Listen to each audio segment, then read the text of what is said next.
Se hoje você recebesse R$ 100.000 aí na palma da sua mão, o que você faria com esse recurso? Ao final desse vídeo, eu vou te contar o que eu faria com esse dinheiro, como eu investiria esses R$ 100.000. Então fica aqui comigo. Agora eu quero comentar com você que normalmente quando eu faço essa pergunta para as pessoas, o que você faria se recebesse tantos R$ 1.000 agora? Eu ouço várias respostas muito parecidas, mas elas mudam de acordo com a fase da construção de patrimônio que essa pessoa está vivendo. E é sobre fases de construção de patrimônio que provavelmente vai aparecer uma imagem aqui na tela para você entender do que eu estou falando. Você está vivendo, por exemplo, na primeira fase, que é a corrida dos ratos, ou você está no início da sua vida sobrevivendo, ou você já está maduro, ganhando muito bem, mas possui um estilo de vida muito inflado, que faz com que você ganhe muito, talvez mais de R$ 50.000 por mês, mas não consiga guardar nenhum real. Mas como nesse vídeo o intuito é falar sobre investimentos para iniciantes, eu vou conversar com as pessoas que já estão vivendo a partir da fase 2, que é a fase de fundação. E quando eu pergunto para essas pessoas que estão vivendo a partir dessa segunda fase, eu ouço algumas respostas como: ah, eu deveria deixar esse dinheiro guardado. Ah, eu acho que eu vou colocar na poupança, Mari. Mari, talvez eu vou investir em alguma coisa, mas eu não tenho ideia o que. Perceba, gente, que falta muita clareza e direção. Eu tenho a sensação de que muita gente quer investir, mas na verdade não faz a menor ideia por onde começar. É essa a sua sensação? E aqui não é porque a pessoa é ruim, ela não entende muito de matemática, ou ela não gosta de fazer contas, é porque o mercado financeiro, ele é complexo.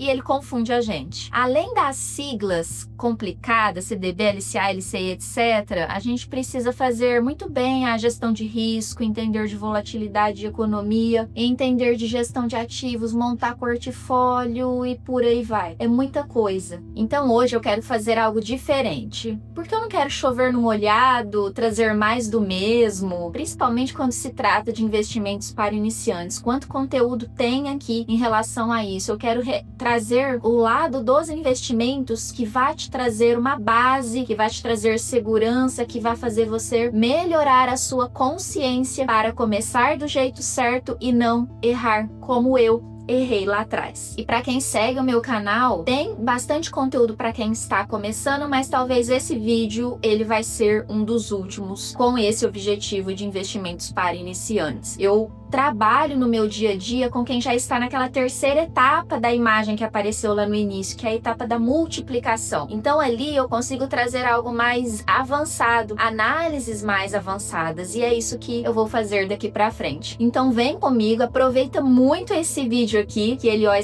foi muito bem preparado. E para quem não me conhece, meu nome é Mariana Macedo, eu sou economista, especialista em investimentos, e eu falo aqui sobre finanças, investimentos, comportamento, construção de patrimônio na vida real, sempre de forma muito transparente e sincera para você. Nesse vídeo eu vou trazer 6 etapas. A primeira etapa eu vou trazer a base para você começar. Em segundo lugar, eu vou dar a minha visão sobre a poupança e as caixinhas, que normalmente é onde todo mundo vai primeiro. Em terceiro, onde você deveria ir primeiro. Em quarto, nós vamos falar sobre como cada dinheiro ou cada fase da vida financeira tem a sua missão. Em quinto, como eu investiria aqueles R$ 100.000 lá do início. Em sexto, 3 erros para iniciantes de investimentos. Então vamos iniciar esse conteúdo e vamos começar o quê? Pela base, pelo nosso alicerce, que independente da fase de construção de patrimônio que você esteja, independente do valor que você ganha, você deve começar pela organização financeira, sempre. Nunca deixe de ser uma pessoa organizada em relação ao seu dinheiro. Eu conheço muita gente que é excelente em guardar dinheiro, e talvez você também conheça. A pessoa é organizada, ela separa as contas, separa o dinheiro, guarda, economiza. O problema é que muita gente acha que guardar dinheiro e investir dinheiro são exatamente a mesma coisa, não é mesmo?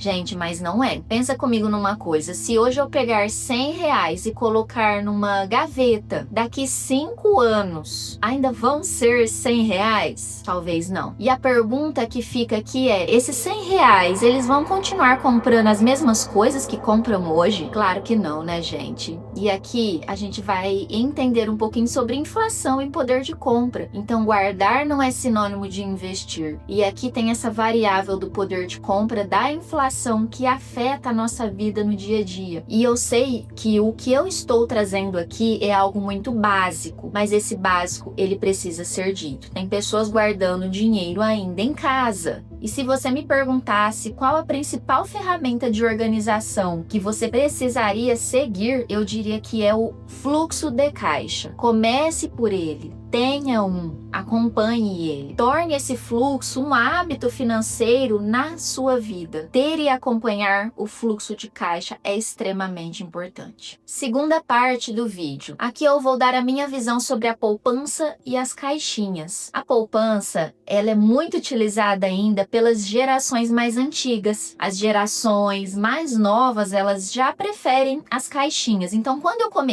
comecei pela caixinha. E uma coisa que eu acho muito engraçada aqui é que muita gente trata a poupança como se ela fosse assim um vilão, um mega vilão dos investimentos. E não é bem assim. Quando a gente olha para as gerações, a gente consegue entender e compreender o porquê disso. Então eu falo, calma. A poupança, ela não é ruim. Ela só não foi criada para a gente multiplicar o nosso patrimônio. Ela foi criada para nos incentivar a guardar o dinheiro, segurança e liquidez. O problema aqui acontece, gente, quando a gente deixa o dinheiro lá durante muito tempo acreditando que a pessoa tá ali, que esse dinheiro tá crescendo. Não tá perdendo para a inflação em grande parte do histórico da poupança. Não sempre.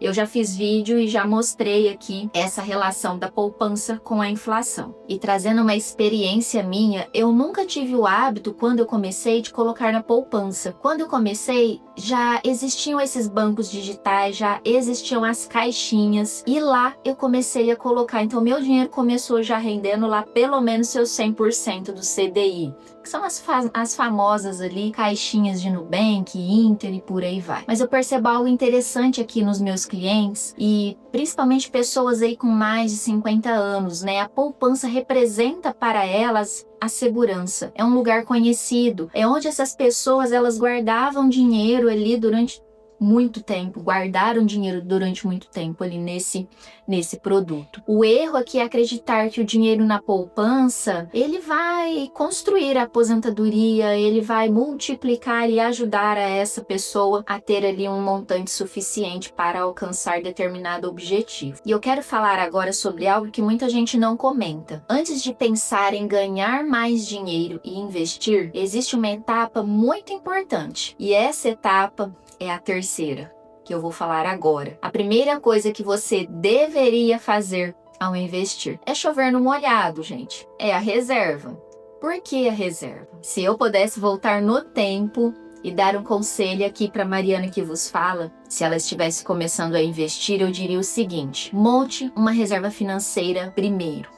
Porque eu também cometi esse erro lá atrás, e muita gente comete. Começa a investir em ações, renda variável, busca oportunidades do momento, investimentos que estão rendendo mais, e não constrói essa base sólida. E enfia os pés pelas mãos, porque vai ter que resgatar no prejuízo para cobrir algo que vai aparecer, alguma conta inesperada. Em resumo, para não ficar repetitiva, antes de pensar em rentabilidade, ter o olho gordo para agora, construa essa reserva.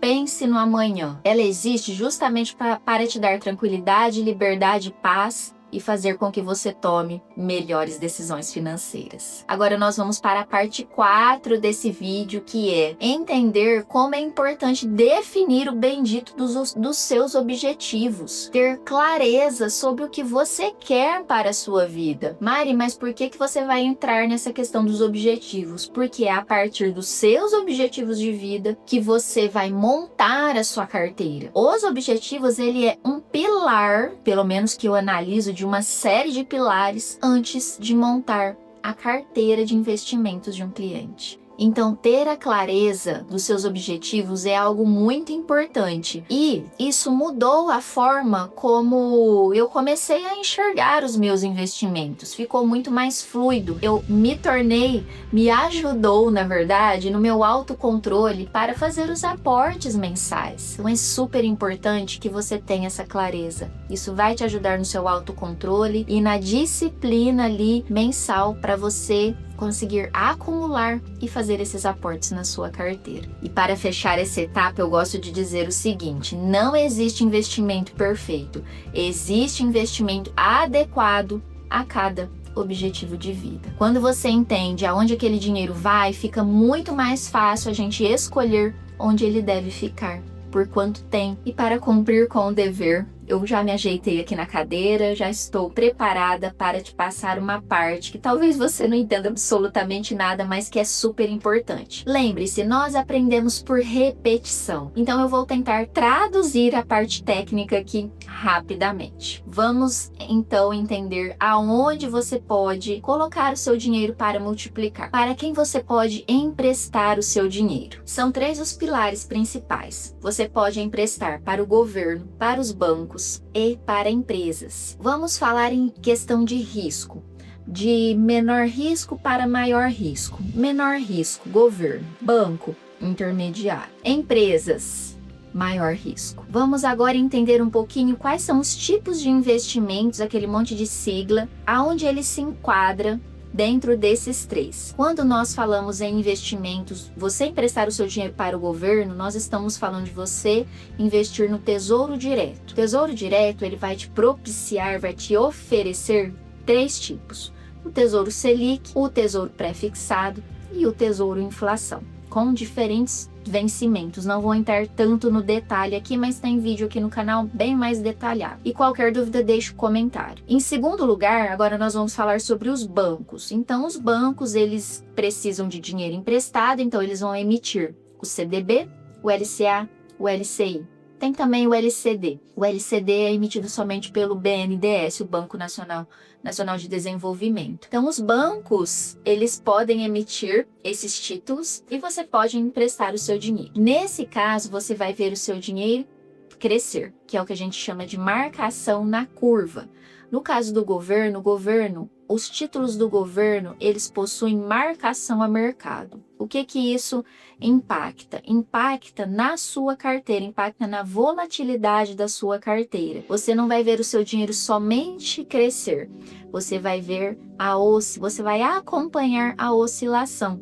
Mas no vencimento, você vai receber aquilo que foi contratado. Quando nós falamos em renda fixa bancária, que foi o que eu expliquei aqui agora, renda fixa bancária, você vê esse título crescer, e o que foi acordado no início é o que você vai receber lá no final. Agora falando sobre investimentos para empresas. Você emprestar o seu dinheiro para empresas, que era o terceiro pilar. Empresas, nós vamos ter 2 formas. Primeiro, crédito privado. Quando as empresas elas emitem dívida e elas precisam de pessoas que queiram comprar essa dívida para ajudá-las. Então, com o tempo, em determinado vencimento, conforme o acordado, que são o CRA, o CRIA, Debenture, aqui você tem esses tipos de investimentos e lá no final você vai, no prazo determinado, definido, você vai receber o valor acordado. Empresas, então, podem ter esse modelo. A empresa está emitindo dívida e ela precisa desse recurso para reinvestir nela própria e etc., entre outros objetivos. Ou, do outro caso, você pode emprestar o seu dinheiro para a empresa, mas se tornando acionista, que são as ações. Então, a empresa faz lá o processo, abre capital na bolsa e você se torna um acionista dessa empresa quando você compra uma ação ou várias ações dessa empresa. Deu para entender mais ou menos como que funciona esse mundo? Aqui dentro das empresas também, eu vou colocar aqui dentro dessa categoria os fundos. Então, existem empresas CNPJs que nós chamamos de fundos de investimento. Eles são geridos, tem uma pessoa que faz a gestão desse fundo, é responsável.